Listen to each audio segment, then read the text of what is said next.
대단문자 이런 거 뜨면 봐주세요. 저희 꺼져버려가지고.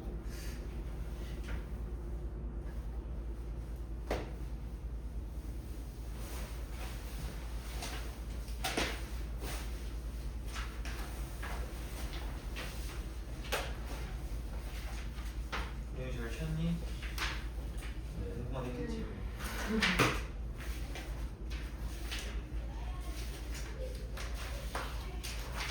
문제들 풀어보셨나요? 모르는 문제 있었나요 혹시?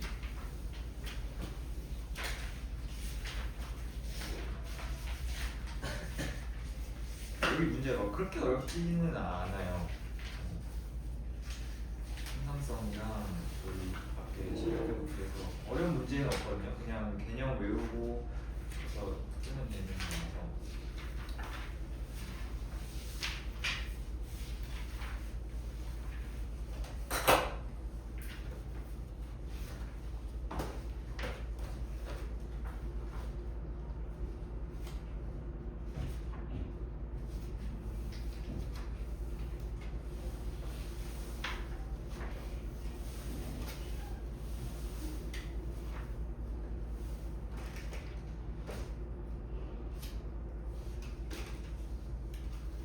문제 몇 개만 보고 볼게요.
이런 그래프가 있는데 기억하고 니은은 열 발생량과 열 발산량 중에 하나예요. 외치기 시켜주면 되는 문제예요. 그때 일단 기억 니은 찾아줘야 되고 여기 사실 기니기 문제로 나와 있는데 이것만 한번 풀어봅시다. 그러면은 이거 그냥 이제 너네 문제 많이 풀어봤으니까 그냥 보고 풀 수 있거든. 열 발생이랑 열 발산 중에 뭔지 어떻게 풀면 되겠어요? 일단 x축이 뭐겠어? 당연히 원인일 거 아니야. x축이 원인이고 y축이 그거라 그랬죠? 이렇게 보는 거야. 온도가 T1 뭔지 모르겠는데 시상하부 온도가 다른 말로 체온이라고 그랬어요. 시상하부 감지하는 온도 T1에서 T2로 지금 증가하니까 어떻게 되냐면 보라색은 커졌고 하얀색은 줄어들었어. 그치? 그러면 온도가 증가했다는 건 좀 더워졌다는 거야, 추워졌다는 거야? 더워졌다는 거잖아. 그치? 그러면은 뭐가 증가해야 돼?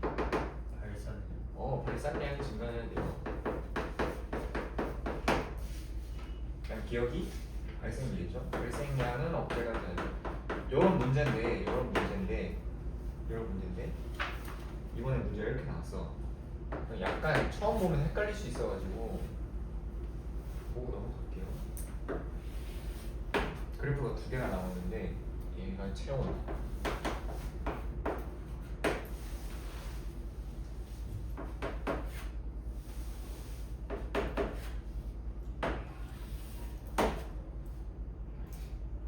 X축은 시간입니다.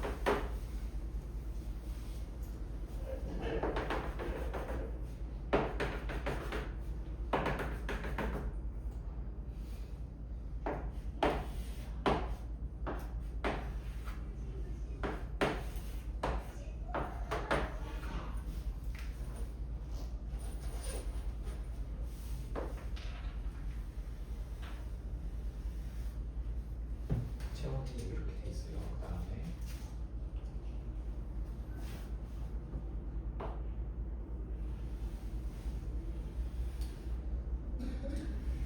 그 다음에 극단적으로 그릴게요.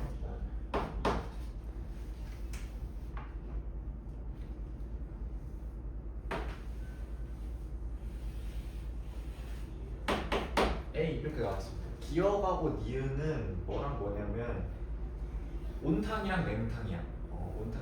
자기 그러니까 여기 이렇게 써 있어요. 자기보다 따뜻한 물에 들어갔을 때, 자기 체온보다 따뜻한 물에 들어갔을 때랑 자기 체온보다 차가운 물에 들어갔을 때, 이거 둘 중에 하나고요. A랑 B는 그 열 발생량과 열 발산량 이거 두 개야. 땀 분비량이라고 나와 있는데 땀 분비량이 그냥 열 발산량이죠. 그거랑 똑같죠. 그러니까 A랑 B는 열 발생량하고 열 발산량. 그다음 기억 니은은 온탕 냉탕 이 둘 중에 하나야. 매칭해 주면 돼. 그러면 지금 기억이 온탕 냉탕 둘 중에 하나인데 들어갔더니 체온이 증가했어요. 그다음 니은은 온탕 냉탕 둘 중에 하나인데 들어갔더니 체온이 줄어들었어요. 그럼 뭘까?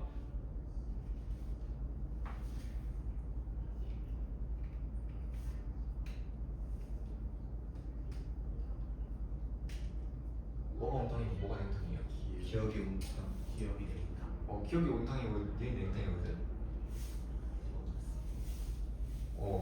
이걸 고민하고 있으면 안 돼? 너네가 문제 풀 때? 당연히 온탕 들어갔으니까 체온이 증가할 거 아니야, 그렇지? 근데 왜 헷갈리냐면 우리가 공부했을 때는 뭐냐? 온도가 그러니까 내가 춥다고 느끼면은 우리 몸속에서 더 그 체온을 증가시키는 작용이 일어나서 체온이 증가한다 이렇게 외웠었단 말이야, 그치? 근데 지금 그게 원인이 아니잖아. 추워진 게 원인이 아니라 체온이 얘랑 얘 온탕이랑 냉탕 때문에 체온이 지금 변화하는 거야, 그치? 그러니까 우리 몸속에서 일어나는 작용 때문이 아니라고. 그러니까 당연히 문제 풀 때 여기가 온탕이고 여기가 냉탕이에요. 물론 온탕이 들어가잖아. 더워지겠지. 더워지면 우리 몸속에서 어떤 일들이 일어나요? 열 발생을 억제시키고 열 발산을 촉진시켜서 체온을 낮추려고 할 거란 말이야. 근데 내가 온탕에 들어가 있을 때 그게 일어납니다. 당연히 일어나죠. 당연히 일어나는데 온탕이니까 그 반응이 일어나면서 버티고 있는 거야. 내 몸이 바깥의 환경을 따라갔으면 당연히 온탕만큼 체온이 올라가야겠지, 그렇지? 근데 36.5도 원저리에서 유지되고 있다는 것 자체가 더우니까 체온을 낮추는 반응이 일어나서 우리 몸속에서 체온을 낮추는 반응이 일어나서 온탕에 들어가도 살 수 있는 거야. 그래서 따뜻하다 이렇게 즐기고 있는 거지. 뭔 느낌인지 이해됐죠? 그러니까 너네가 지금 이걸 매칭시킬 때 고민을 하면 안 돼. 따뜻한 데 들어갔으니까 체온이 당연히 증가하는 거야. 차가운 데 들어갔으니까 체온이 감소하는 거고. 근데 여기 밑에 봅시다. 온탕에 들어갔어요. 더워요, 추워요? 더워요. 덥잖아, 그치? 그러면은 이 기업에서는 열 발생량이 증가해야 돼? 열 발산량이 증가해야 돼? 발산. 그럼 지금 증가하고 있는 이 노란색이 뭐라는 거야? 발산.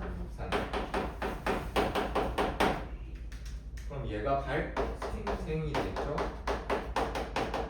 그러니까 발생량이 감소하고 발산량이 증가하면 체온이 떨어져야 되는데 왜 안 떨어지냐? 온탕 안에 있으니까. 온탕 안에 있으니까 이 반응이 일어나는데 체온이 떨어지는 게 아니라 버티고 있는 거야. 그 체온 언저리에서. 그치? 뭔 느낌인지 알죠? 냉탕에 들어갔을 때도 열 발생량이 증가하고 열 발산량이 당연히 감소해야겠지. 추운데. 근데 왜 체온이 내려가냐? 냉탕이 있으니까. 그치? 냉탕이 있으니까. 이런 거는 처음 보면 약간 헷갈릴 수 있어요.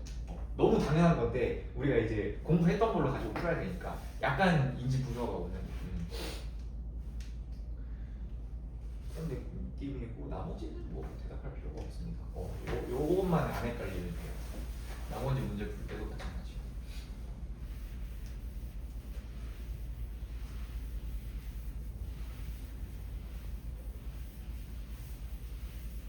그 문제 풀 때 그런 거 많이 봤을 거야. 뭐 구간 1, 구간 2 정해놓고 1이 2보다 뭐가 더 높다, 뭐가 더 많다, 적다 이런 거 헷갈리죠? 주어를 잘 보세요. 그 은능이가 주격조사 알지? 너네 국어 잘하니까 주격조사 붙어 있는 게 서술어랑 매칭이 되는 겁니다. 그러니까 뭔 소리냐? 뒤에 하나 볼까? 네, 실제로 이런 거 하나하나도 사실 굉장히 중요하거든요. 그 뒤에 175페이지 보면 막 P1일 때가 4번에 보면 P1일 때가 P2일 때보다 많다 뭐 이렇게 나오거든. 그러면 주격 조사를 잘 봐. 은는이가 붙어 있는 애가 주체야. 그러면 서술어가 지금 많다지 많다. 누가 많다는 소리냐면 P1일 때 가니까 P1이 P2보다 많다 이렇게 한마디로 정리하고 가는데 저는 그래서 문제 풀 때 이렇게 표시해놔요. 이렇게 해놓고 맞는지 봅니다. 저는 문제 풀 때. 왜냐면 문제에서 진짜 사이코패스들은 이렇게 바꿔놓거든. P1일 때보다 P2일 때가 많다 이렇게 바꿔놓는단 말이야. 개 같은 거야 그러면. 그 문제 하나 때문에 틀리는 거야. 그럼 P1일 때보다 P2일 때가 적다 이렇게 말하면 P1이랑 P2 중에 누가 더 좋은 거야? P2가 더 좋은 거지. 헷갈리니까 이렇게 가라고. 주격조사 붙어 있는 애가 주체라고. 서술어의 주체가. 국어서 많이 해요 지금. 주격조사 붙어 있는 애가 서술어의 주체야. 당연하지, 그치? 그러니까 보다, 가 이거 구분할 때는 은는이가 붙어 있는 애를 먼저 보시고, 은는이가 붙어 있는 애 먼저 보시고, 걔랑 서술어가 있겠지. 주격동사랑 서술어랑 이게 매칭된다고. 주체가 여기 앞에 붙어 있는 애라고요. 주체가 P1일 때보다 P2일 때 가라고 하면 P2가 주체인 거고, P1일 때가 P2일 때보다 P1이 주체인 거고, 그치? 헷갈리지 말라고. 너네 이것 때문에 문제 틀리면 속상하잖아요. 여기가 되게 의문사 많이 당하는 곳이거든.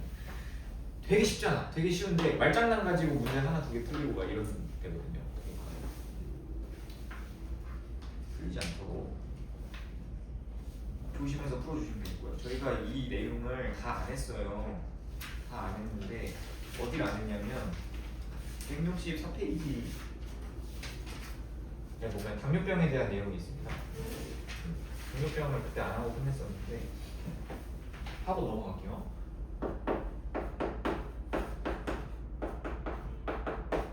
당뇨병을 그때 뭐라고 했었냐면 오줌에서 포도당이 검출되는 병이다. 그래서 당뇨병을 했었거든요. 2단은 아니지. 1단원에서 우리 기관계와 통합적 작용하면서 원래 소변으로 내보낼 때 영양소를 다시 흡수한 다음에 찌꺼기만 남겨서 소변으로 내보내잖아요, 보통. 근데 이제 걸러낼 거 다 걸러내도 혈당량이 너무 높으니까 포도당이 남는 거야, 소변에서. 그래서 오줌에서 포도당이 검출되는 병이 당뇨병이야. 그러니까 이제 뭔 느낌인지 알죠? 당뇨병 모르는 사람 없지? 당뇨병. 근데 얘가 그때까지는 이제 1단원에서는 그렇게만 배우고 넘어왔었는데 얘가 사실 두 개로 나뉘어요. 1형 당뇨병하고 2형 당뇨병.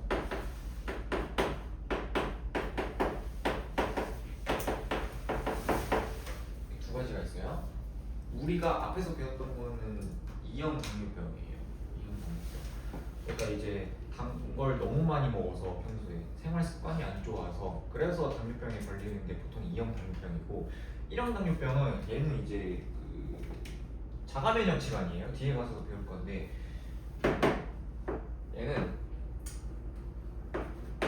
당뇨병 관여하는 게 인슐린 호르몬일 거 아니야, 그렇지? 혈당량 조절하는 게 인슐린이니까. 얘는 왜 당뇨병에 걸리는 거냐? 인슐린이 안 나와. 인슐린이 안 나오는 병이에요. 그래서 당뇨에 걸리는 거고.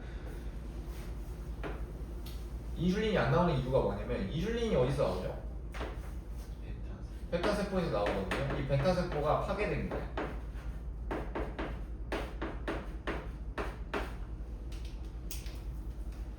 파괴된 거예요. 그래서 혈당을 낮춰주는 애가 없어가지고 당뇨병에 걸리는 게 이제 1형 당뇨병이고, 쟤는 거의 극소수예요. 극소수. 저렇게 병에 걸린 애들은 약간 유아기 때 많이 걸리고, 1형 당뇨병 같은 경우는 유아기 때 약간 유전병 이런 느낌. 근데 우리가 알고 있는 건 2형 당뇨병이죠. 생활 습관이 보통 단 걸 너무 많이 먹거나 살이 너무 많이 쪄가지고 그래서 혈당이 너무 높아서 기본적으로 먹는 양이 너무 많다 보니까 그래서 이제 걸린 당뇨병이 2형 당뇨병. 그러면은 1형 당뇨병이랑 2형 당뇨병의 차이가 뭐냐? 쟤는 인슐린이 나오는데 문제가 없거든. 인슐린이 나오는데 문제가 없는데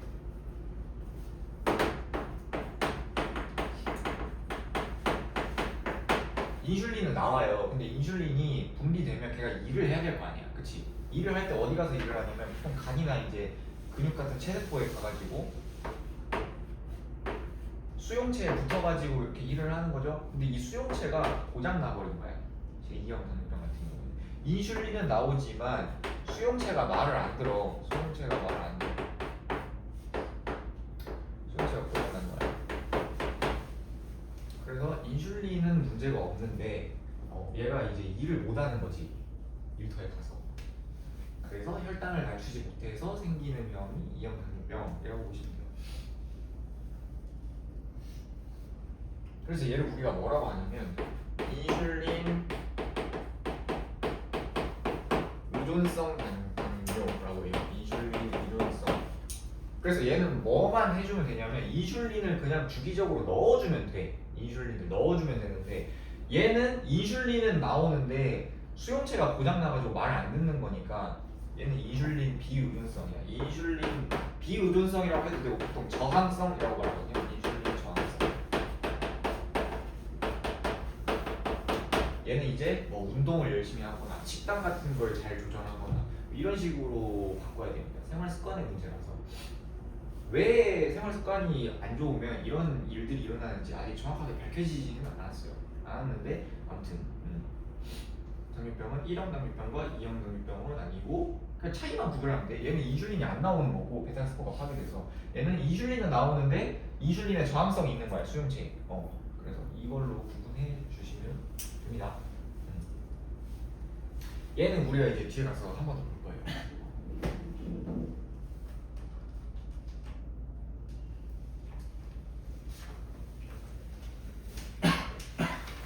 자, 넘어가서 188페이지.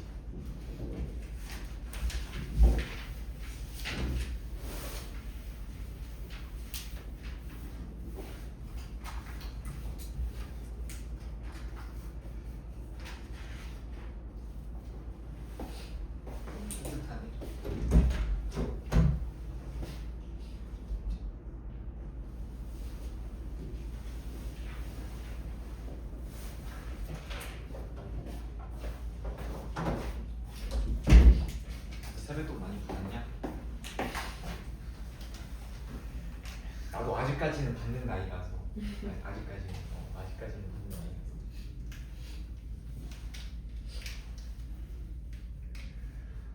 188페이지 여기가 뭐냐면 방어 작용인데요. 면역이야. 두 글자로 말하면 면역. 병원체 어떤 질병을 일으키는 생물체가 원인이 되는 생물체가 들어갔을 때 우리 몸이 어떻게 반응을 하냐, 면역 작용을 일으키냐, 이거에 대한 내용이에요. 우리가 독감 걸렸을 때 어떻게 낫고, 감기 걸렸을 때 어떤 일들이 일어나고, 어떻게 치료가 되고, 이런 거 배우는 거야. 여기는 일단 뭘 먼저 짚고 넘어가냐면 질병에 걸리려면 그 원인이 되는 생물체가 있을 거 아니에요, 그렇죠? 바이러스라든지 이런 거. 걔네들을 싸잡아서 뭐라고 하냐면 병원체라고 합니다. 병원체.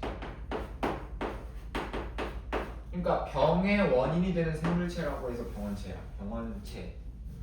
우리가 앞으로 배우게 되는 질병들은 전부 다 저 병원체 때문에 일어나는 거고.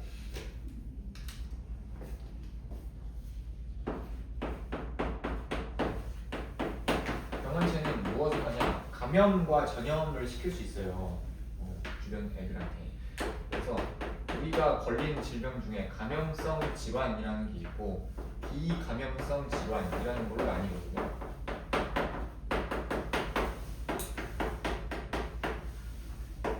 근데 우리가 여기 파트에서 배울 병원체라는 애들은 이 감염성 질환을 일으키는 애들이에요. 그러니까 우리가 여기서 배울 질환이 다 얘네들인 거야. 비감염성 질환은 뭐냐면 아까 말했던 뭐 유전병이나 생활 습관 때문에 일어나는 당뇨나 아니면은 뭐 유전병 유명한 거 있죠. 뭐 정목생명이라든지 그런 거 있잖아요. 그런 거는 이제 어떤 병원체에 감염이 돼서 일어나는 게 아니고 그냥 유전의 문제거나 생활 습관의 문제거나 그렇기 때문에 내가 정목생명이어도 누구한테 전염을 시키진 않죠. 그래서 얘는 감염과 전염이 일어나지 않는 질환이고 이 병원체로 인해서 일어나는 질환 같은 경우에는 감염도 될 수 있고 남들한테 전염도 시킬 수 있어. 그래서 우리가 이거에 대해서 배울 거예요. 병원체. 종류가 여러 가지가 있습니다. 일단 이거 지우고 크기 순서대로 쓸 거예요. 작은 거부터. 변형 프라이온. 얘가 원래 교과서에 실려 있었는데 지금 빠졌더라고. 빠진 건 맞는데 오른쪽에 남아 있긴 남아 있어요. 작게. 작게. 그러니까 우리는 할 겁니다. 변형 프라이온. 그다음에 두 번째 새 바이러스. 좀 작은 순서대로 쓸게요. 바이러스. 그다음에 세 번째 세균.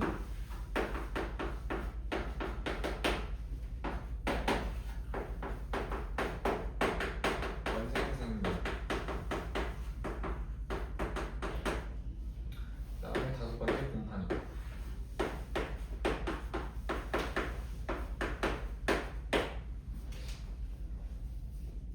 변형 프라이오는 처음 들어봤을 텐데 얘가 가장 작아요. 그냥 얘가 뭐냐면 감염성 단백질 입자.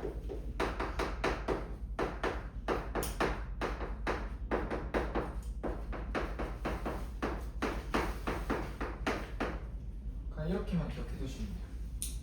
감염성 단백질 입자. 그러니까 생물이 아니죠? 다 단백질 쪼가리야. 그냥 단백질 쪼가리. 바이러스보다 좀 허접한, 바이러스보다 구조가 허접한 애인데 바이러스도 좀 허접한 쪽에 속하잖아요. 생물이 아니니까. 근데 쟤보다 더 허접한 게 그냥 변형 프라이온, 감염성 단백질 입자인데, 근데 얘가 왜 무섭냐면 일단 치료 방법이 없어요. 저 친구에 감염되면 이게 원래 우리 몸속에 프라이온이라고 하는 애가 있어요. 근데 정상인 상태로 있어. 프라이온. 정상 프라이온이라고 해요. 프라이온이라는 게 원래, 그러니까 너네가 이제 정확하게 공부할 필요는 없지만 원래 나쁜 놈이 아니야. 우리 몸에서 굉장히 좋은 역할을 하고 있는 친구인데, 좋은 역할을 하고 있는 단백질인데, 정상 프라이온이라는 게 있는데 얘가 이렇게 변형이 됩니다. 물론 이렇게 생긴 건 아니에요. 그냥 그리는 거야. 이렇게 변형 프라이온이라는 게 생겨요. 얘가 보통 뇌 쪽에 존재하거든. 생물의 뇌에서 좀 이로운 역할을 해요. 근데 변형 프라이온이 한 개 생겨가지고 얘가 이제 정상 프라이온 쪽에 오게 되면 이 정상 프라이온이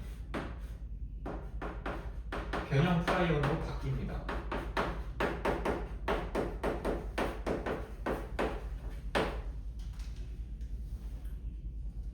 왜 이렇게 되는지는 모르겠어요. 모르겠어. 밝혀진 게 없어가지고 모르겠어. 근데 정상 프라이온이 원래 있는데 변형 프라이온이 생겨가지고 우리 몸속에 들어와가지고 정상 프라이온 근처로 오면 이 정상 프라이온도 변형 프라이온으로 똑같이 바뀌어. 거기 그림이 그렇게 써 있어요. 그러면서 변형 프라이온이 우리 몸속에 쌓이는 거야. 얘가 이제 뭘 일으키냐면, 이제 여기 파트는 이제 뭘 해주면 되냐면 각 병원체 종류, 그다음 그 병원체가 어떤 질병을 일으키는지, 질병의 예시, 그 다음에 치료 방법, 이거 외울 거거든요. 얘는 광우병 들어봤죠? 광우병.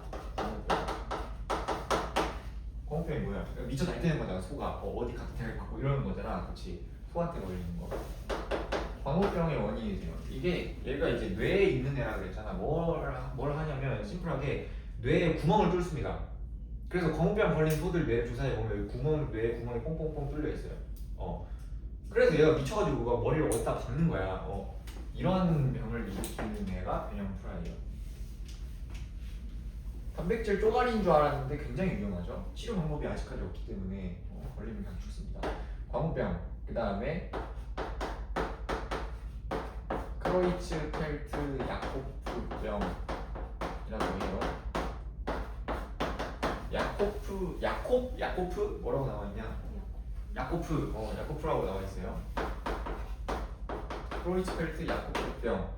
얘가 이제 사람한테 걸릴 수 있는 거. 그러니까 광우병의 사람 버전이라고 생각하면 돼. 거의 증상이 비슷한데 이제 질병이 이게 무슨 질병이냐까지 안 물어보고 그냥 질병 예시가 뭐가 있냐 이 정도만 물어보니까 그냥 외우면 돼. 광우병하고 크로이츠펠트 야코프병을 일으킨다. 치료 방법은 없어요. 없어요.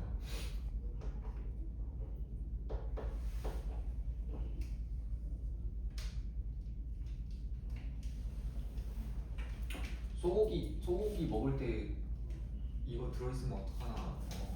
근데 소 도축할 때까지 얘가 살아있을 수 있을까?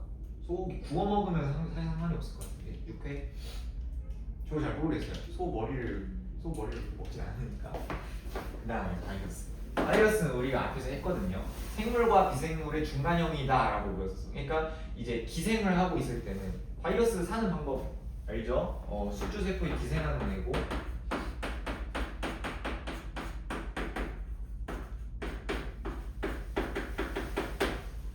기생할 때만 이제 생물적 특성 몇 개 나타내고 기생을 안 할 때 독립적으로 생활할 때만 이제 비생물적 특성을 나타냈었어. 그렇지? 이거 굳이 정리 안 해줘도 되겠죠? 숙주세포에 기생하고 살아가고 뭐 구조는 단백질 껍질과 안쪽에는 유전 물질인 핵산이 있다. 그다음에 뭐 기생하고 있을 때는 물질 대사를 할 수가 있고 그 다음에 생식과 유전을 하고 증식을 하니까 그 다음에 돌연변이가 일어나니까 적응과 진화를 하고 그 다음에 일단 기본적으로 생물 구조가 아니니까 세포 구조가 아니니까 비세포 구조고 그 다음에 물질 대사를 혼자 있을 때는 할 수가 없다. 뭐 이렇게 말했었죠. 다 정리가 되어 있어야 돼요. 그래서 바이러스로 일으킬 수 있는 질병이 뭐가 있느냐. 얘는 사실 지금 거기 써 있어요. 거기 써 있는데 독감, 감기, 에이즈, 홍역, 소아마비, 천연두 뭐 이런 거 있는데 제가 배울 때보다 몇 개가 더 추가가 됐습니다. 저 거기 보면 구순포진 제가 배웠던 건 독감, 감기, 에이즈, 홍역, 소아마비, 천연두가 이 정도였거든요. 근데 한국성, 유행성, 출혈열, 그다음에 코로나 바이러스 감염증 뭐 이런 다 알고 있을 거고 수족구병, 소아마비 얘가 이제 수능 과목이 아니게 됐잖아요. 제가 배웠을 때는 얘가 수능 과목이었기 때문에 수능에 나오는 애들이 다 정리가 되어 있었단 말이야. 그게 독감, 감기, 에이즈, 홍역, 소아마비, 천연두였어요. 근데 이제 수능 과목이 아니니까 내신 선생님이 출제하고 싶은 대로 마음대로 출제할 거야. 씨가 설명하는 거에선 다 된다고 생각하면 돼요. 그러니까 이제 구순포진 얘가 이제 그거거든. 헤르페스 들어봤죠? 걔가 이제 이거야. 구순포진, 단순포진이라고도 하고. 그러니까 얘는 예시를 지금 막 달달달 외울 필요까지는 없겠지만 선생님이 학습지를 줄 거예요. 수업하면서. 그럼 그 학습지에 써져 있는 예시들 있죠. 그거 다 외운다고 생각하시면 돼요.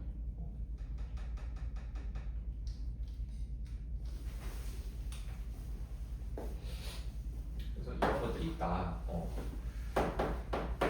치료는 어떤 방식으로 하냐면 바이러스잖아. 그러니까 항바이러스제라고 하는 치료제를 사용합니다. 항바이러스. 되게 간단하죠. 항바이러스제. 문제에서 그냥 저렇게 물어봐요. 항바이러스제를 사용해서 치료한다.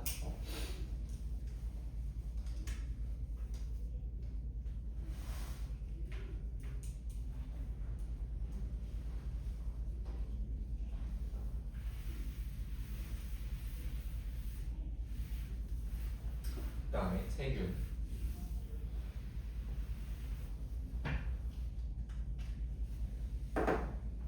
지금 이게 1, 2, 3, 4, 5번이 크기 순서대로 써주는 거야. 크기 순서도 맞고 약간 조금 더 진화된다고 생각하면 돼요. 조금 더 약간 고등 생물처럼 된다. 세균이 뭐냐면 단세포 생물이에요. 일단 단세포 생물이고 그 다음에 원생 생물이에요. 원핵 생물. 그러니까 세균은 단세포 원핵 생물이다 이렇게 외워주세요. 단세포 원핵 생물이다. 단세포라는 건 세포 하나가 생물이라는 걸 말하는 거고요. 앞에서 했죠. 원핵 세포라는 건 뭔 소리냐면 세포가 이렇게 있으면 유전 물질이 들어있는 곳이 어디야? 핵이잖아. 핵. 세포 안에 핵이라는 게 있는데 이 핵 안에 유전 물질이 들어있죠. 근데 이 핵이 우리가 평소에 보던 세포의 핵 같은 경우에는 뭐 이렇게 감싸져 있지, 그렇지? 핵이라는 왜냐면 유전 물질은 굉장히 소중한 것이기 때문에 얘를 어디 딴데다 밖에다 꺼내놓으면 안 되고 보관을 해줘야 돼요. 그게 핵이잖아, 그렇지? 보관하는 것이. 이렇게 핵이 있는 세포를 우리가 뭐라고 하냐면 진핵 세포라고 합니다. 진핵 세포. 그러니까 진짜 핵이 있는 세포라고 해서 진핵 세포라고 하고요. 저기 써져 있는 원핵 세포는 뭐냐면 당연히 얘도 세포니까 유전 물질이 있겠지. 근데 얘는 핵이라던가 어떤 구조물 안에 보관되어 있는 게 아니라 그냥 세포 질 안에 꺼내져 있는 거야. 이걸 원핵 세포라고 해요. 그러니까 외울 땐 어떻게 외우면 되냐? 얘는 원핵 세포는 핵이 없다. 핵이 없다. 또는 이제 핵이라고도 하고 핵막이라고도 하는데 핵막이 없다. 그다음 얘는 핵막이 있다. 이거 차이예요, 그냥. 근데 이제 세균은 단세포 원핵 생물이니까 세포 하나가 생물이고 그 다음에 핵이 없는 생물이다 라고 이해해 주시면 돼요.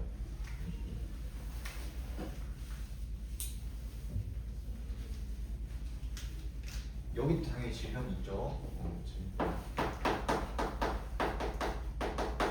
다 쓰진 않을게요. 페스트가 뭐냐면 우리 말로 흑사병이야. 흑사병. 그다음 뭐 콜레라. 그다음에 결핵. 화상풍, 탄저병 뭐 이런 것들이 있는데 마찬가지로 저 배울 때보다 뭐가 추가가 됐습니다. 되게 뭐 위궤양 뭐 이런 것도 나와 있고 위궤양이 아까 저 광우병처럼 그냥 위에 어떤 박테리아가 세균이죠. 박테리아가 감염돼가지고 위에 그 위 벽에 구멍이 뚫린다고 생각하면 돼요. 그래서 그걸 위궤양이라고 하고 아무튼 질병 되게 많죠. 근데 이제 질병이 문제에서 출제가 되겠구나 정도로만 생각하면 되고 외우는 거는 이제 학교 선생님이 가르쳐 주시면 돼요. 이제 수능 과목이 아니기 때문에. 좀 노고 치료는 이제 뭘로 하냐면 항생제로 치료를 해요. 항생제. 요새 약 보면 전부 다 뭐 항생제라고 돼 있죠. 지금은 이제 항생제가 세균 뭐 바이러스 이런 거 구분 없이 그냥 쓰지만 약에서는 사실 정의 자체는 항생제는 세균을 죽이는 약을 항생제라고 그래. 세균을 죽이는 약. 그러니까 우리 생명과학을 배우고 있으니까 정확하게 외워야 돼요. 바이러스는 항바이러스제로 치료를 하고 세균 같은 경우는 항생제로 치료를 해요. 얘는 세균 죽이는 약이야. 세균 죽이는 약.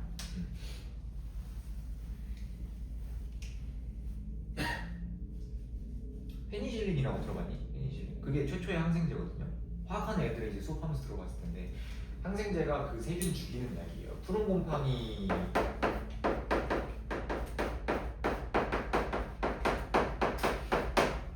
어떤 이제 치료에 세균들이 막 살고 있었는데 푸른 곰팡이를 부숴놓고 뭐 뚜껑 안 닫아놓고 가가지고 푸른 곰팡이가 이 세균 죽이는데 효과적이다라는 걸 알게 돼가지고 만들어낸 게 페니실린. 이게 최초의 항생제. 그러니까 세균 죽이는 약으로 만든 거를 항생제라고 이름 붙였으니까 우리는 앞으로 생명과학이니까 항생제라는 건 세균 죽이는 약이에요. 세균한테 쓰는 거예요. 세균.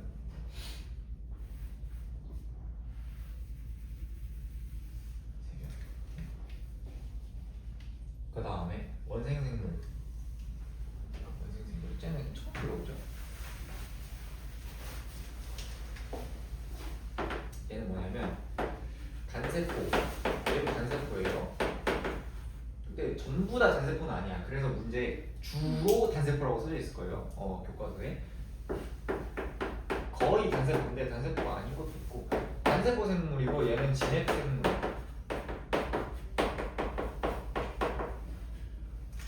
단세포 진핵 생물이야. 그러니까 얘는 핵이 있다는 거죠. 핵이 있다는 거. 이게 원생생물인데 얘는 특징이 뭐냐면 보통 감염을 시킬 때 다 그런 건 아니지만 감염을 시킬 때 매개체가 있어. 매개체를 통해서 감염을 시켜요. 뭔 소리지? 질병으로 예를 들어보면 알 수 있어요.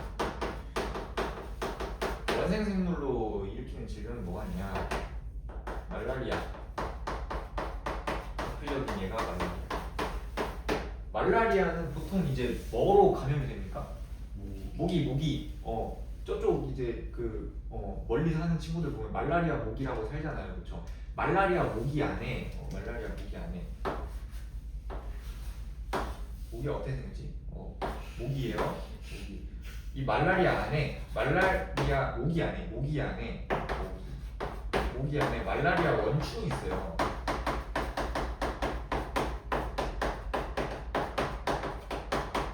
말라리아 원충이 있어. 그러니까 모기 때문에 말라리아 걸리는 게 아니라 말라리아 원충을 가지고 있는 모기한테 이제 피 빨리면 이 말라리아 원충이 안에 들어가서 그 여러 가지 질병들을 일으키는 거야.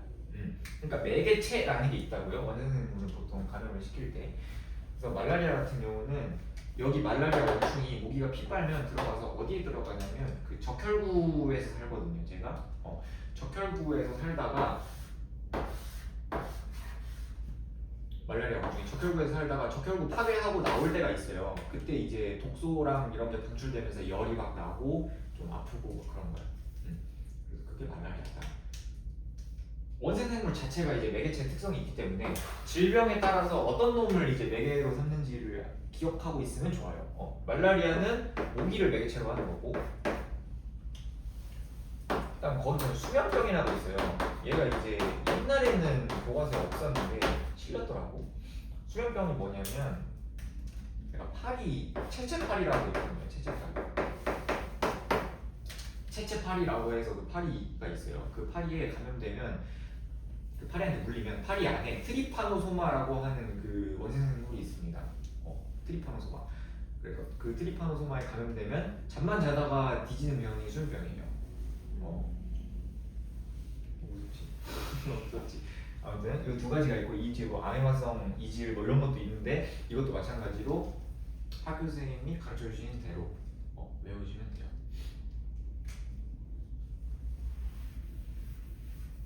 여기까지 됐냐? 됐죠. 지금 치료 방법을 안 써주는 거는 굳이 안 외워도 된다는 뜻이고, 치료제가 정확하게 문제집에 나온 경우에는 치료제 이름을 정확하게 콕 집어서 물어보니까 그거는 기억을 해주셔야 돼. 바이러스는 항바이러스제, 세균은 항생제.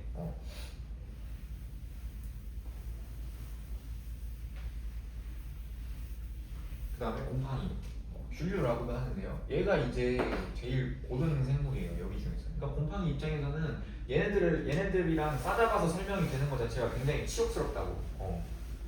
아니, 곰팡이. 다세포 생물이고요.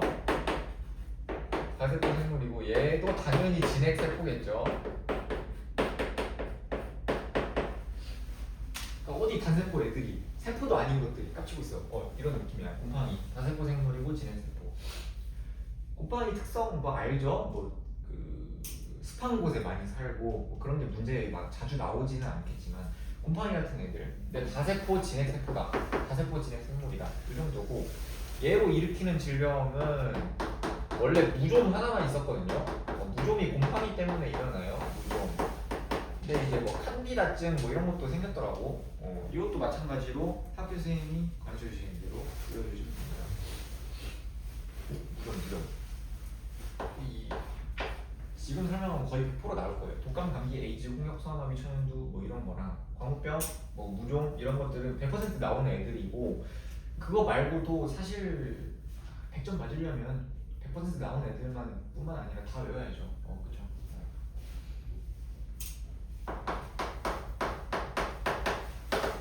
얘는 치료제가 뭐냐면 있긴 있습니다. 항진균제. 곰팡이가 다른 말로 균류잖아. 그러니까 항진균제. 항진균제를 사용해서 치료를 한다. 근데 얘네들부터는 조금 다세포고 진핵세포고 약간 조금 구조도 복잡하고 그러다 보니까 잘 안 없어져요. 항생제, 항바이러스제도 약간 잘 안 없어지긴 한데, 근데 우리가 독감이나 감기 걸렸을 때 약 먹으면 낫잖아, 그렇지? 얘네들은 약을 먹어도 잘 안 나. 얘네들부터는 좀 고등한 생물이다 보니까. 근데 아무튼 항진균제라는 치료제를 가지고 치료를 하긴 한다. 이 정도만 기억해 주시면 돼요.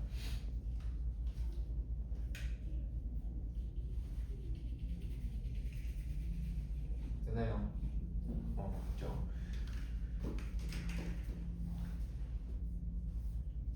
그 다음에 거기 밑에 뭐 감염성 질환의 예방 뭐 하면서 손 씻자, 상한 거 먹지 말자, 당연한 말들 써놨죠. 넘어갑니다. 그리고 바이러스 부분이 얘가 지금 교과서에 설명에 빠졌는데, 바이러스가 핵산 유전 물질이 안에 들어있는데 얘가 DNA를 가지고 있거나 RNA를 가지고 있거나 둘 중에 하나라 그랬잖아요. 그렇죠? 그러니까 DNA를 가지고 있거나 또는 RNA를 가지고 있거나 둘 다 가지고 있는 건 아니고 둘 중에 하나 가지고 있다고 그랬잖아. 그래서 바이러스도 DNA 바이러스랑 RNA 바이러스로 나눠집니다.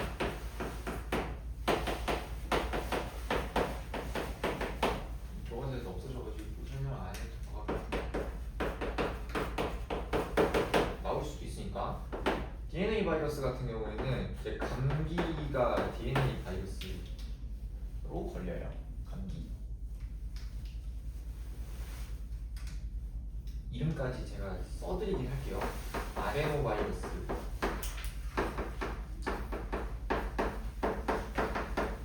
아데노바이러스. DNA 바이러스, 아데노바이러스. 그러니까 DNA 바이러스인 아데노바이러스로 인해 유발되는 질병이 감기고, 그 다음에 RNA 바이러스 같은 경우에는 독감, 그 다음에 에이즈, 그 다음에 우리 이번에 추가된 거 코로나. 얘는 100% 나오겠죠 거의. 코로나를 유발하는 바이러스도 RNA 바이러스죠. 독감 같은 경우는 인플루엔자 바이러스. 그러니까 바이러스 이름이야. 보라색으로 써주는 건 인플루엔자 바이러스. 그 다음에 에이즈 같은 경우에는 HIV라고 해서 휴먼 이뮤노 데피션시 바이러스라고 해요. 그러니까 사람 면역 결핍 바이러스. 에이즈가 한국말로 하면 후천성 면역 결핍 증후군이라고 하거든. 그래서 사람 면역 결핍 바이러스 HIV. 난 코로나 바이러스는 그냥 이제 코로나 바이러스.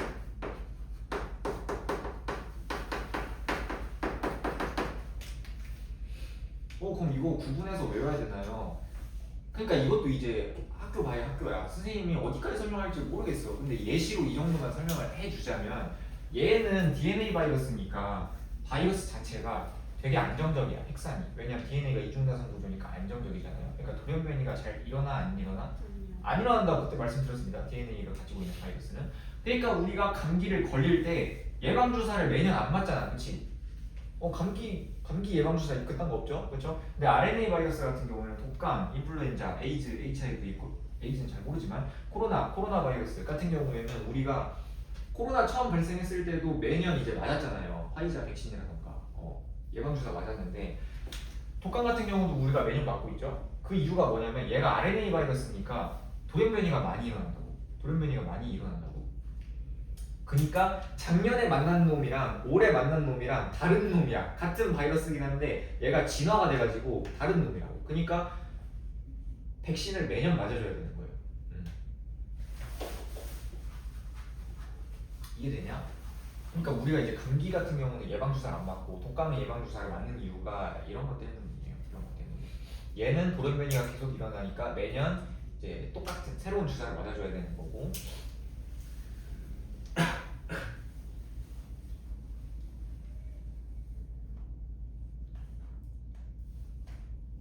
거기 나와 있는 구순포진 이런 것도 얘는 이제 DNA 바이러스예요. 구순포진 같은 경우도 뭐 이런 것들을 설명을 해줄 건데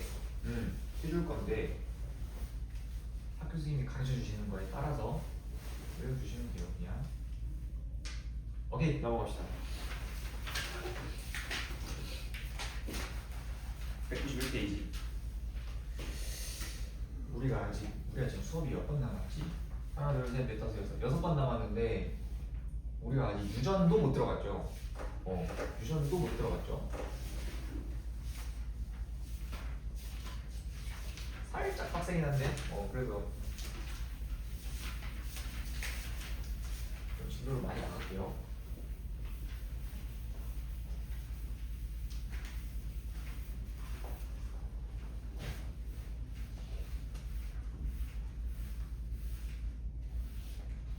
작년에 했을 때는 막 시간이 남아가지고 회차를 똑같이 짰었는데 그때랑 시간이 남아가지고 마지막 시간에 배달 음식 시켜가지고 먹고 그랬었거든. 우리 뭐 남으면 그렇게 하자. 남으면 그렇게 하는 걸로 하고. 거기 내용이 뭐냐면 이제 방어작용 들어가는 거예요. 지금은 이 방어작용이 일어나기 전에 방어작용을 일으키는 애들이 종류가 뭐가 있냐, 그 다음에 그걸로 걸린 질병이 뭐가 있냐, 이거에 대해서 배운 거고, 이제 그놈들이 우리 몸에 침투했을 때 우리 몸이 어떻게 방어를 하는지 그거에 대해서 배우는 거예요. 방어작용. 일단 두 가지로 나뉩니다. 크게. 선천적 방어작용.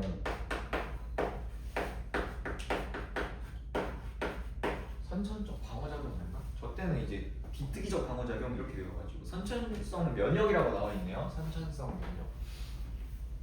선천성 면역.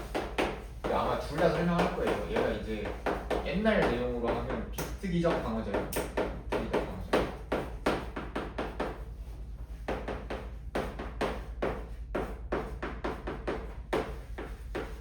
비특이적 방어작용. 그 다음에 선천성이라고 했으니까 후천성 면역이 있겠죠.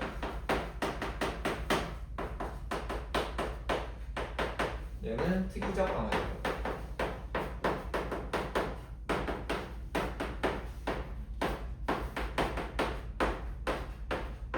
이렇게 크게 두 가지로 나뉘어요. 비특이적 방어작용이라는 건 뭐냐면 얘는 모든 병원체에 대응하는 거예요. 키워드로 정리합니다. 모든 병원체에 대응하는 거예요. 모든 병원체. 그다음에 이 친구는 감염 초기에 일어납니다. 감염이 딱 됐다. 병원체가 침입했다. 그러면은 그때 가장 먼저 일어나는 반응이 비특이적 방어작용. 감염 초기에 일어납니다.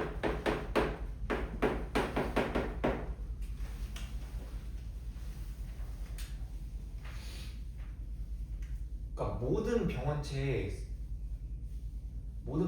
똑같이 대응하니까 그러니까 비특이적 방어작용인 거야. 그러니까 어떤 병원체에만 특이적으로 방어작용을 일으키는 애들이 있고 그런 애들이 이제 여기에 들어가는 거고요. 얘는 병원체가 누구든지 상관없어. 바이러스가 들어오든 세균이 들어오든 난 뭐 곰팡이가 들어오든 상관없이 무조건 내가 모르는 놈이면 제압하는 반응이 이제 비특이적 방어작용이라고 생각하면 돼요. 그러니까 우리 몸을 지키는 애들이 있을 거 아니야, 우리 몸 안에. 그러니까 모르는 놈이 들어왔어. 모르는 놈이라는 건 앞으로 뭐라고 생각하면 되냐면 우리 몸에 없는 애들. 우리 몸에 여러 세포들이 있잖아요. 근데 우리 몸에 없었는데 들어왔다는 건 어디 밖에서 들어온 거지, 그치? 우리 몸에 없는 애들을 이제 모르는 놈이라고 할 거라고 조사하는 거야. 처음 보는 놈인데? 그럼 일단 제압하는 거야. 얘가 아무런 해를 끼치지 않았어도 일단 제압하는 거야. 모르는 놈이야? 그럼 일단 제압해. 그거를 이제 생명과학으로는 모든 병원체에 똑같이 대응한다라고 얘기를 해요. 걔가 뭔 일을 벌일지 모르는 거 아니야. 왜냐면 우리 몸속에 원래 있던 놈이 아닌데, 그치? 그렇게 생각해 주시면 돼요. 그래서 모든 병원체에 똑같이 대응하는 게 비특이적 방어작용이고 이걸 어떻게 설명하냐면 누구나 태어날 때부터 무조건 본능적으로 가지고 있어야 돼. 세팅이 다 돼 있어야 돼. 비특이적 방어작용. 너도 가지고 있고 너도 가지고 있고 너도 가지고 있고 너도 가지고 있고 나도 가지고 있고 그래서 이거를 선천적으로 태어날 때부터 이미 이게 장착돼서 나와요. 태어날 때부터. 그래서 이게 선천성 면역이라고 합니다. 비특이적 방어작용.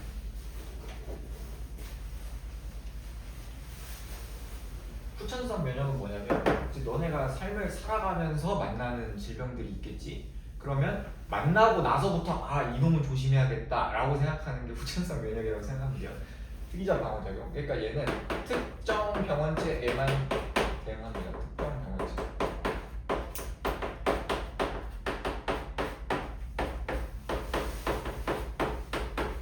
특정 병원체에 대응합니다.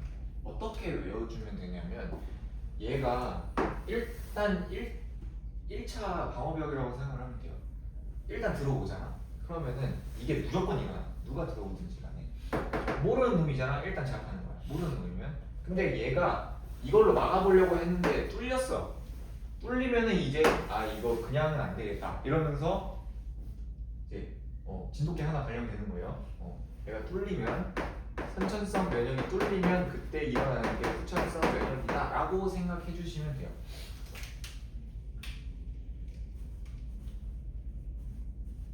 그래서 얘는 특정 병원체에 대한 거예요. 특정 병원체라는 거 이거 뚫고 들어온 애들 말하는 거겠지.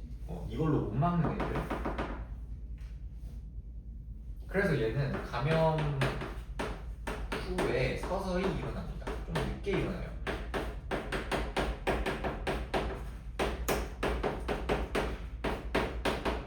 왜냐면 이미 허접한 애들은 여기서 이미 다 뚫렸어. 여기서 이미 막혔어. 허접한 애들은. 근데 조금 힘든 애들은 이거 뚫고 들어오는 거야. 그럼 그때부터 현상수배 때리는 거야. 야 이놈이 여기 침투했다. 그러면은 이놈 얼굴을 그 군인이 있겠죠.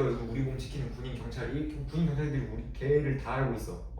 그래서 몸 돌아다니다가 만나면은 죽이는 거야.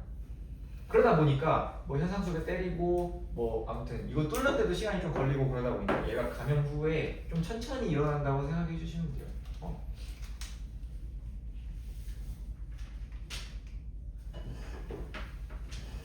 됐나요? 그래서 이제 너는 이제 스토리텔링을 안 이어도 되고 그냥 이제 방어작용은 선천성 면역이랑 후천성 면역이 있는데 얘는 그냥 모르는 놈이면 패는 거고 갖다가 패는 거고 얘는 감염 초기에 일어나고 이 친구는 선천성 면역이 뚫렸을 때 특정 병원체에 대응하는 거고 감염 후에 서서히 일어난다. 이 정도로만 기억해 주시면 돼요. 하나하나 볼 겁니다. 먼저 선천성 면역부터.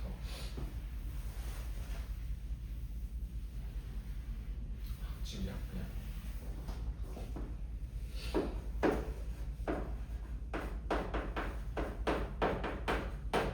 지금 제가 하는 거는 선천성 면역이에요. 선천성 면역. 모르는 놈이면 제압하는 거야 지금. 모르는 놈이면 제압하는 거야.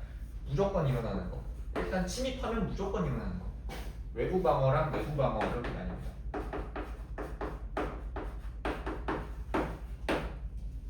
외부 방어랑 내부 방어. 그러니까 이제 앞으로 문제 풀 때는 외부 방어랑 내부 방어까지는 너도 일어나고 나도 일어나고 무조건 다 일어나는 거야. 들어오기만 하면. 외부 방어가 뭐냐면 일단 첫 번째로 피부, 그 다음에 점막, 그 다음에 분비 이렇게 세 가지가 있어요.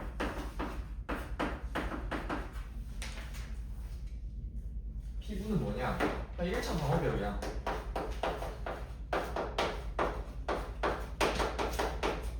피부에 각질층이 있잖아요. 피부에. 그래서 병원체가 그냥 못 뚫는 거야. 허접한 애들은. 그래서 1차 방어벽이고 물리적으로 차단한다고 생각하면 돼. 병원체 접근을 물리적으로 차단한다.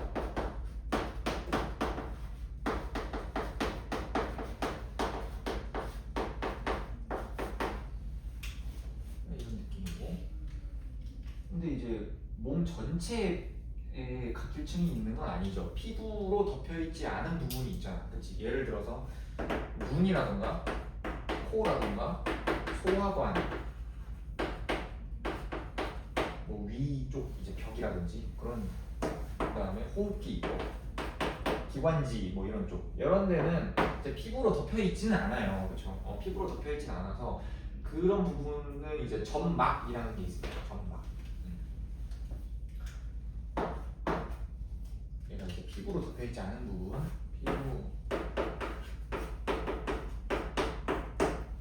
피부로 덮여 있지 않은 얘네들 같은 경우에는 점막이 있는데 이 점막에서 점액이라는 게 분비돼요. 점액. 점액이 이제 너네가 아는 걸로 설명하면 뭐냐면 콧물이나 가래 뭐 이런 거야.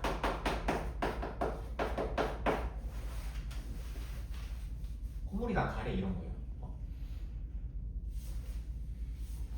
그럼 이게 무슨 역할을 하냐? 두 가지 하거든요.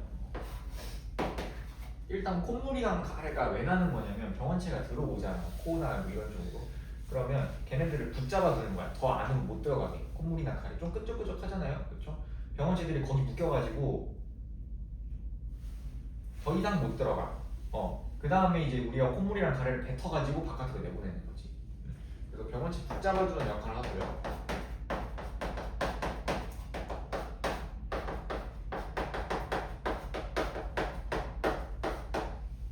병원체 붙잡아준다. 그 다음에 두 번째로 이 점액에는 특별한 성분이 있는데 여기 이제 라이소자임이라는 건데요. 라이소자임이 뭐냐면 네 글자로 항균 효소야. 항균 효소. 그러니까 한마디로 병원체를 죽일 수 있는 효소가 있다 이렇게 생각해 주면 돼. 항균 효소라고 해요. 그거를. 그 항균 효소인 라이소자임이 점액 안에 들어 있어요. 그래서 얘네들이 점액에 묶이면 라이소자임에 의해서 병원체가 분해되고 뭐 죽고 뭐 그러는 거예요.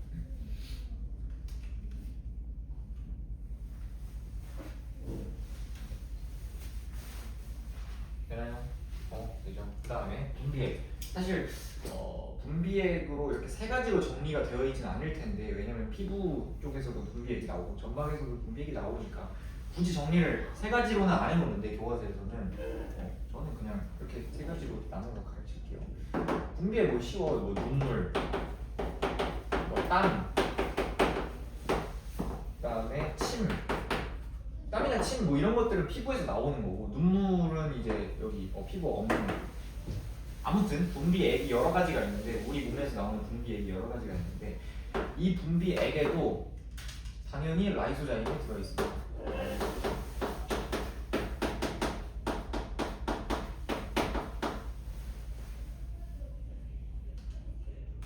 라이소자임. 그 다음에 피지 같은 거 있어요. 피지. 그러니까 기름, 개기름.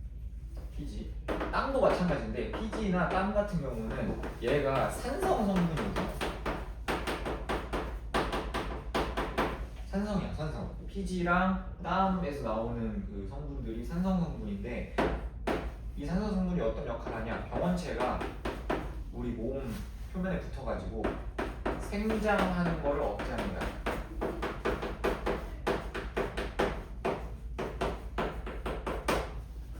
그걸 도와주는 게 산성 성분. 산성이라서 병원체가 여기 표면에서 못 큽니다. 그 다음에 개센 분비액이 있거든요. 여기 위에서 뭐 분비되죠? 위산 분비되죠. 위산이 pH가 이 정도 되거든요. 싹 강산이거든요. 그래가지고 암세포를 우리가 그냥 섭취해도 문제가 없는 이유. 여기서 어차피 다 녹아버립니다. 위산. 그래서 여기는 이제 위액이라는 게 있겠죠. 이 위액이 병원체에 녹입니다. 그냥 죽이는 거예요. 죽여버려요. 그냥. 이 정도가 있습니다. 일단 기본 테마가 피부랑 점막 이거고 피부랑 점막에서 나오는 여러 가지 분비액들도 이제 외부 방어의 하나의 역할이다. 이렇게 기억해 주시면 돼요.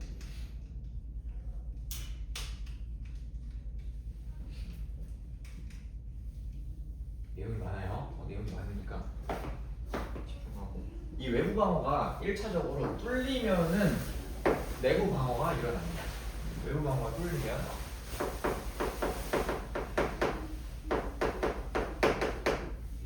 그러니까 내부 방어는 뭐냐? 외부 방어가 뚫렸을 때 체내에서 일어나는 작용을 내부 방어라고 해요. 외부 방어가 뚫렸을 때 체내에서 일어나는 작용. 뭐가 일어나냐? 염증 반응,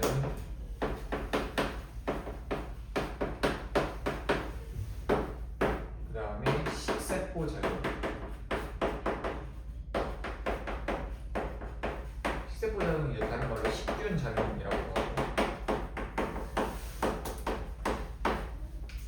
염증 반응과 식세포 작용 이거 두 가지가 일어납니다. 하나하나 갈게요. 염증 반응이 뭐냐면 뭐 예를 들어서 이런 거야. 손이 이렇게 있어요. 근데 여기 이제 피부가 있을 거 아니에요? 근데 뭐로 찔린 거야 이렇게. 문제에서도 아마 이렇게 줬을 텐데 문제가 아니라 교과서에서도 뭐로 찔린 거야. 그럼 피부를 뚫고 들어왔죠. 여기에 이제 병원체들이 있었다고 해봅시다. 여기 뭐 찔린 그거에 그럼 병원체가 피부를 뚫고 지금 외부 방어를 뚫고 우리 손 안쪽까지 들어온 거 아니야. 그럼 이때 내부 방어가 일어나는 거예요. 내부 방어. 그냥 병원체가 이렇게 날라오면 허접한 병원체들은 이걸 못 뚫어요. 애초에 피부를 못 뚫는데 뭐 아무튼 뚫고 들어왔다고 해봅시다. 병원체가 들어왔어요. 내부 방어가 일어날 텐데 가장 먼저 등장하는 애가 누구냐면 우리 몸속에 살고 있는 비만세포라고 하는 애가 있습니다. 비만세포. 비만세포가 우리 몸속에 살아요. 정체는 뭐냐? 백혈구. 백혈구예요.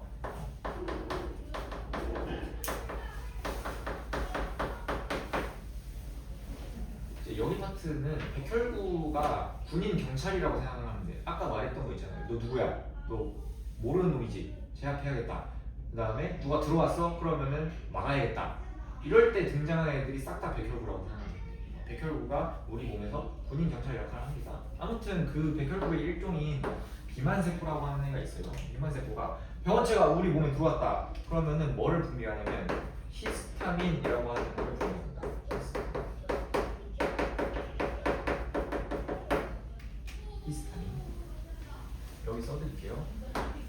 비만 세포가 히스타민을 분비한다.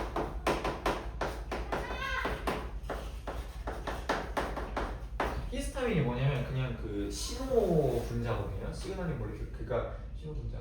그러니까 호르몬 같은 뭐 화학 물질이야 그냥. 화학 물질인데 그냥 히스타민 그 알갱이 화학 물질을 분비합니다. 그 히스타민이 분비되면 어떤 역할을 하냐면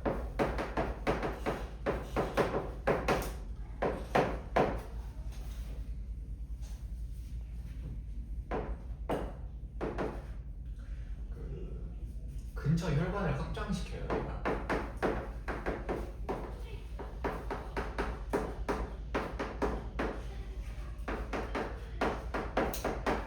근처 혈관을 확장시켜서 혈류량을 증가시킵니다. 당연히 혈관이 확장됐으니까 거기로 흐르는 피가 증가할 거 아니야, 그렇지? 근처 혈관을 확장시켜서 혈류량을 증가시켜요. 혈류량을 증가시켜요. 그럼 이건 뭘 의미하는 거냐면 백혈구를 유인하는 거야. 여기 상처 부위로. 야 여기 뭔 일 났다 이렇게 알려주는 거야.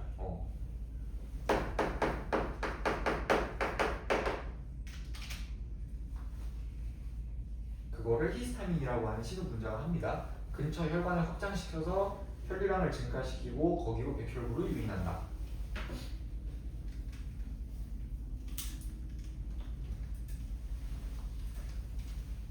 여기까지 되죠? 그럼 백혈구들이 많이 옵니다. 백혈구들이 많이 와요. 근데 좀 자세하게 설명을 해놨는데 백혈구가 그냥 이제 우리 혈관이 그 관이잖아, 관.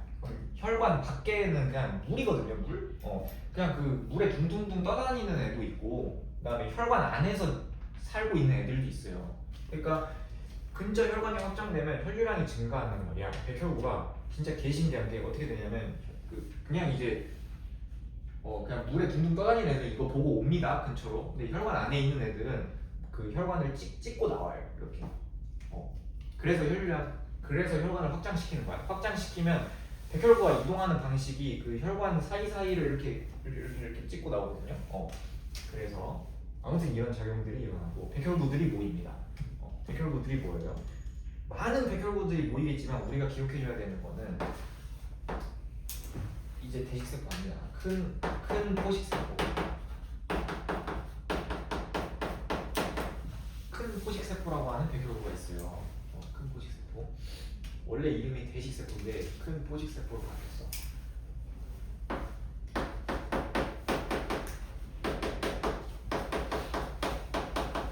큰 포식세포가 딱 봐도 이름이 큰 포식세포니까 그 뭐 먹을 것 같이 생겼죠.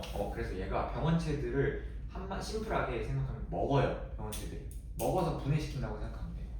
그거를 식세포 작용, 세포가 이제 먹는다, 식균 작용, 균을 먹는다라고 해서 식세포 작용이라고 해요. 근데 그걸 누가 하냐? 큰 포식세포가 합니다.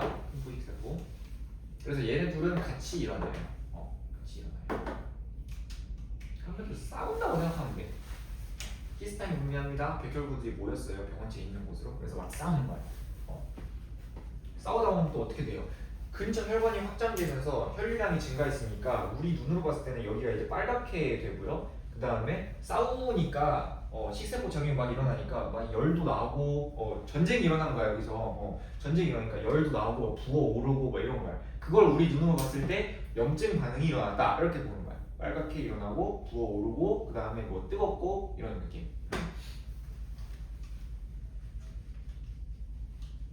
아무튼 큰 포식세포가 이제 식세포 작용을 합니다.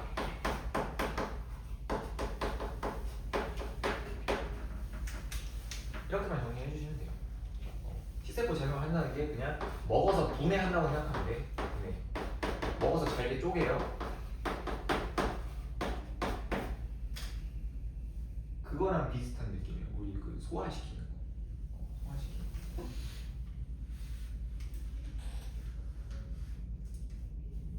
자, 정리하고 가겠습니다. 지금 우리가 한 거는 뭐냐면 선천적 면역이야.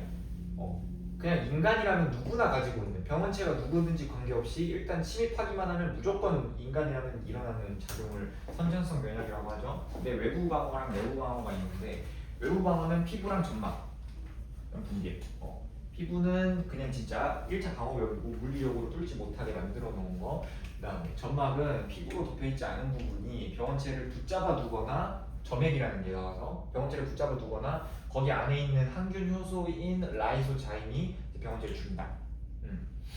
그 다음에 눈물, 땀, 치매도 당연히 라이소자임이 들어있고 피지 같은 산성 성분이 있는 애들은 병원체 생장을 억제하거나 위산에 있는 위액은 병원체를 죽인다. 이런 느낌이에요. 이제 집에 가서 달달달 외우면 돼요.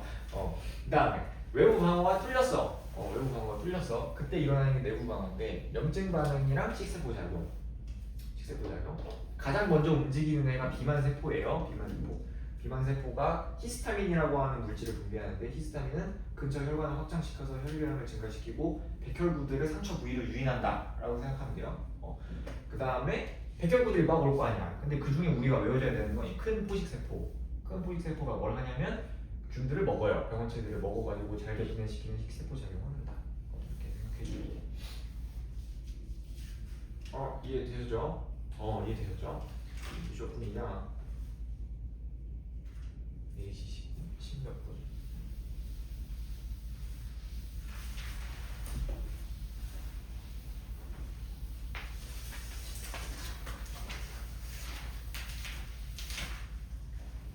그러니까 이제 여기까지 했는데 안 됐어, 못 막았어, 우리가 졌어. 그럼 그때 일어나는 게 누구냐면 이제 후천성 면역이라고 생각을 하면 돼요. 그것까지 뚫렸을 때.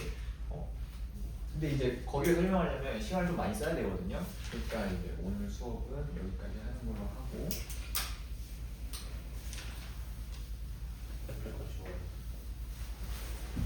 응? 네.